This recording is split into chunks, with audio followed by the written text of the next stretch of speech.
আসসালামু আলাইকুম বন্ধুরা, কেমন আছেন? আশা করি সবাই ভালো আছেন। আপনাদের মাঝে আজকে দেখাবো কীভাবে 4 ইঞ্চি লাইন করি ডাক্সের। চলেন, এই দেখতেছেন ডাক্স রোড করতেছি।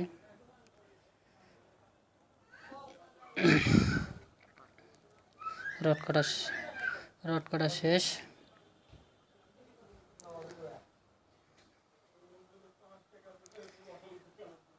এখন পাইপ কাটবো।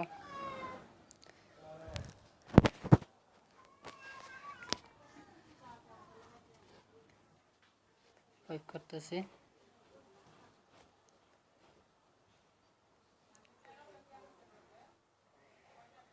এটা হলো 8তলা বিল্ডিং, বোর্ড লেখাই বন্ধুরা, সবাই একটু ফলো করবেন। আমরা বাইর সাইডের আপনাদের কিছু দেখানোর জন্য চেষ্টা করব, যদি আপনারা মনোযোগ দিয়ে দেখেন। 4 ইঞ্চি ডোরটি লাগাইতেছি ইউপিভিসি। অবশ্যই পাইপ লাগানোর সময় যে ডোরগুলি আছে আপনারা টাইট দিয়ে নেবেন, অনেক লুজ থাকে। এই যে আমি টাইট দিতেছি, আপনারা এভাবে টাইট দিয়ে নেবেন। টাইট দেওয়া হয়ে গেছে। এখন এটার ভিতরে আমি আলগা একটা পাইপ দিয়ে রাখবো, ছোটো 8-10 ইঞ্চি, যেন টিটা যখন বসাবো, যখন লাগাবো নিচে, তখন যেন দেখতে সোজা থাকে। লাগানো শেষ। এই যে পাইপ খারাপ করতেছে ডাক্সের ভিতর দিয়ে। এখন এটার ভিতর ছোটো একটা পাইপ লাগাবো সকেটওয়ালা, যেন ডাক্সের ভিতরে পড়ে না যায়, আমার কাজ করতে যেন অনেক ইজি হয়।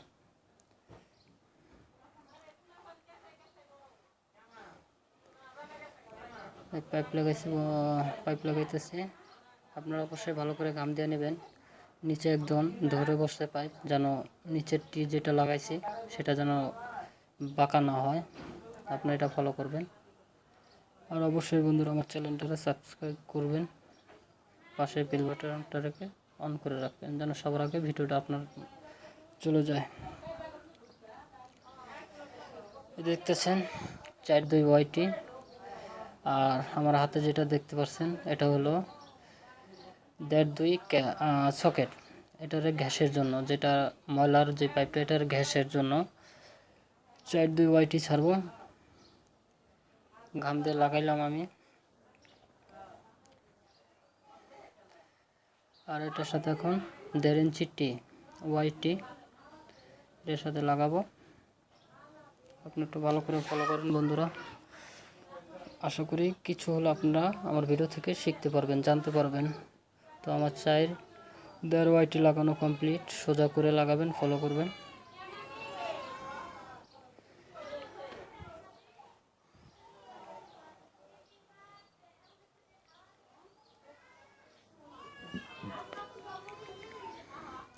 গাম দিতেছি 4 ইঞ্চি ওয়াইটিতে।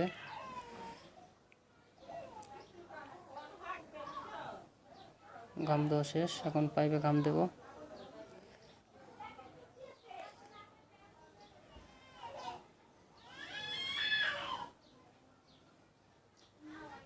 পাইপে গাম দেওয়া কমপ্লিট। নিচে একজন ধরে বসছে যেন পাইপ না নড়ে। এই যে ওয়াইটিটা লাগাইতেছি।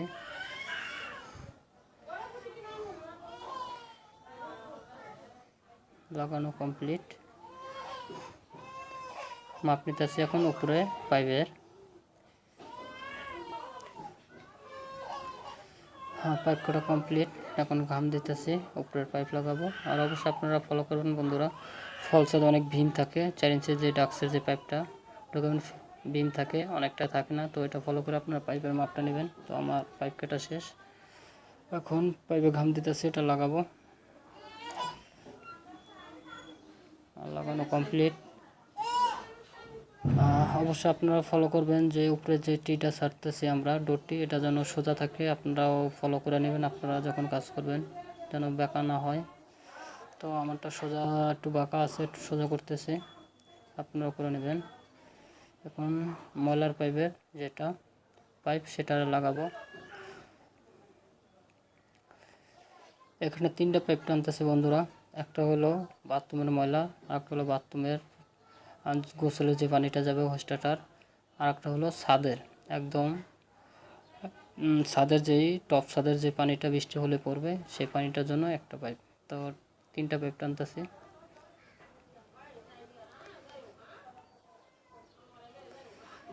আমার ময়লার পাইপ লাগানো শেষ। এখন লাগাবো গ্যাসের যে পাইপটা, ময়লার 1.5 ইঞ্চি যে পাইপটা। ফলো করুন বন্ধুরা কীভাবে লাগাইছি।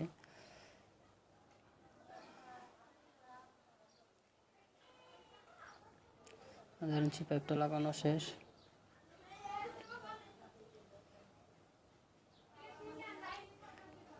এখন পাইপে ক্লাম করতেছি যেন উপরে যে পাইপটা লাগাবো পাইপটা যেন আঁকা বাঁকা না হয়। অনেক সময় আছে ক্লাম লুজ হলে উপরে পাইপ লাগালে নিচের পাইপ ঘুরে যায়, তখন লাইন বাঁকা হয়, টি বাঁকা হয়। তো এক্ষেত্রে ভালো করে আপনার ক্লামটা লাগাই নেবেন। আমার ক্লাম 3টা লাগানো শেষ।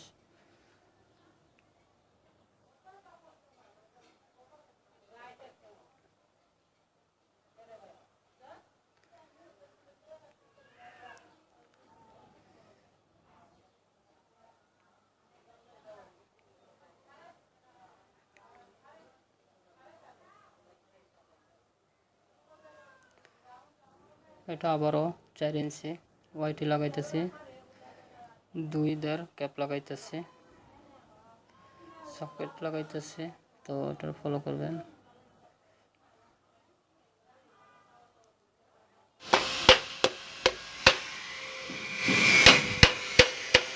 দেখতেছেন 4 ইঞ্চি অফসেট, এটারে সোজা করে লাগাবো। অফসেটটা দেওয়ার কারণ হলো 10 তলা 5 তলা 6 তলা যত বিল্ডিং হোক যেন সরাসরি উপরের তেন কিছু পড়লে সরাসরি নিচে না পড়ে, জিনিসটা যেন বাড়ি খেয়ে তারপরে পরে একটা পেঁচ খেয়া পড়ে। এই কারণে অফসাইডটা দেব। অফসাইডটা অবশ্যই আপনারা সোজা করে লাগাবেন। এখানে অফসাইডের দাগ আছে, দাগের বরাবর দেখে লাগাবেন আপনারা। আমার এক সাইড লাগানো কমপ্লিট, আর এক সাইড লাগাবো।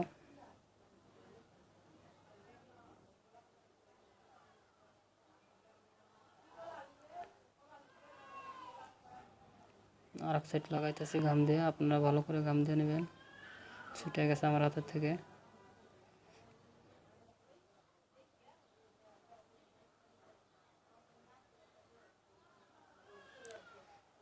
একদম দাগে দাগে মিশাই নেবেন আপনারা। আমি দাগে দাগে মিশাই নিছি।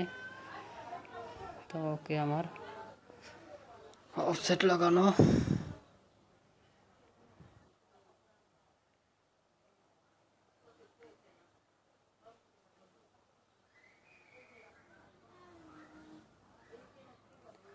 এটার সাথে 2.5 ফিট একটা পাইপ দিলাম। এখন অফসেটটা লাগাবো।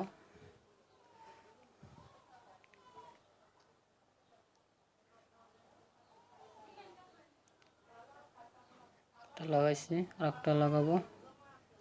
2টা লাগানো হয়েছে, আর একটা লাগাবো। দেখতেছেন বন্ধুরা, লাইন অনেক সুন্দর দেখাইতেছে। তো আপনারা চোখের দেখায় সোজা করে নেবেন, এগুলো শল আছে শল দিয়ে নেবেন। তো অফসেট লাগানো কমপ্লিট আমার। এখন অফসেটের উপরে পাইপ লাগাইতেছি।